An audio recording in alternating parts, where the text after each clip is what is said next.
ಒಂದು ದಿವಸ ಒಂದು ಸಾಹಿತ್ಯಗೋಷ್ಠಿಗೆ ಹೋಗಿದ್ದೆ. ಈ ದನಕ್ಕೆ ಬಾಲ ಬೇಕಾ ಬೇಡ ಅನ್ನೋದ್ರ ಬಗ್ಗೆ 2 ಗಂಟೆ ಚರ್ಚೆ ಆಯಿತು.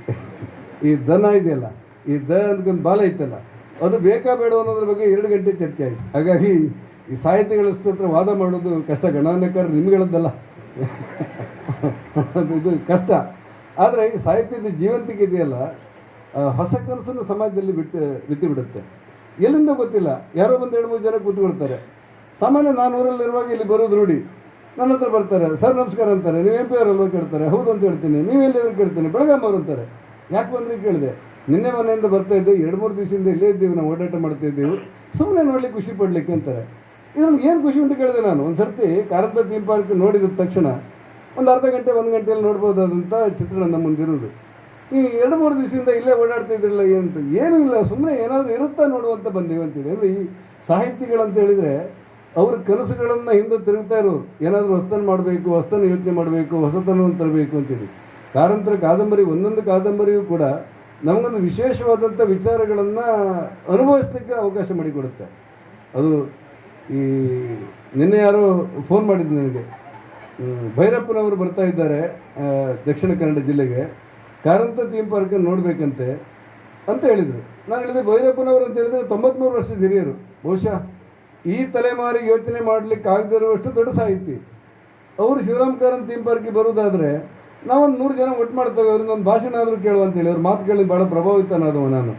ಅದಕ್ಕೆ ಅವ್ರು ಹೇಳಿದ್ರು, ಎಷ್ಟೊತ್ತಿಗೆ ಬರ್ತಾರೆ ಅಂತ ಗೊತ್ತಿಲ್ಲ, ಮಂಗಳೂರಿಗೆ ಬರ್ತಾರೆ, ತಂಗ್ತಾರೆ, ಅವ್ರಿಗೆ 7 ಲಕ್ಷ ಶಕ್ತಿ ಬಂದ ಕೂಡಲೇ ಬರ್ತಾರೆ ಅಂತ ಹೇಳಿದ್ರು. ಅದು ಹುಡುಕೋದು ಹೆಂಗೆ ನಾವು? ಈಗ ಊಟ ಮಾಡಿ ಮಲಗಬಹುದಾ, ಊಟ ಆದ ಕೂಡಲೇ ಬರ್ಬೋದಾ ಅಂತ ಕೇಳಿದೆ ನಾನು. ಹಾಗೆಲ್ಲ ಆಗೋದಿಲ್ಲ.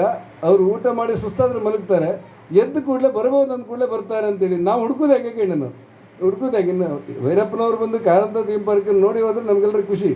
ಆದರೆ ಅಂಥ ಹಿರಿಯರೊಬ್ಬರು ಬರುವಾಗ ನಾವೊಂದು 200-300 ಜನ ಒಟ್ಟಾದರೆ ಅವ್ರ ಭಾವನೆಗಳೇನು, ಅವ್ರ ಯೋಚನೆ ಏನು, ಅವ್ರ ವಿಚಾರಧಾರೆಗಳೇನು ಅನ್ನೋದನ್ನು ಕೇಳಬೇಕು ಅಂತ ಆಸಕ್ತರು 100 ಜನ ಇರ್ತಾರಲ್ವ ಅಂತ ಹೇಳಿದಾಗ ಇವತ್ತು ಹೇಳ್ತೇನೆ ಅಂತ ಹೇಳಿದ್ದಾರೆ.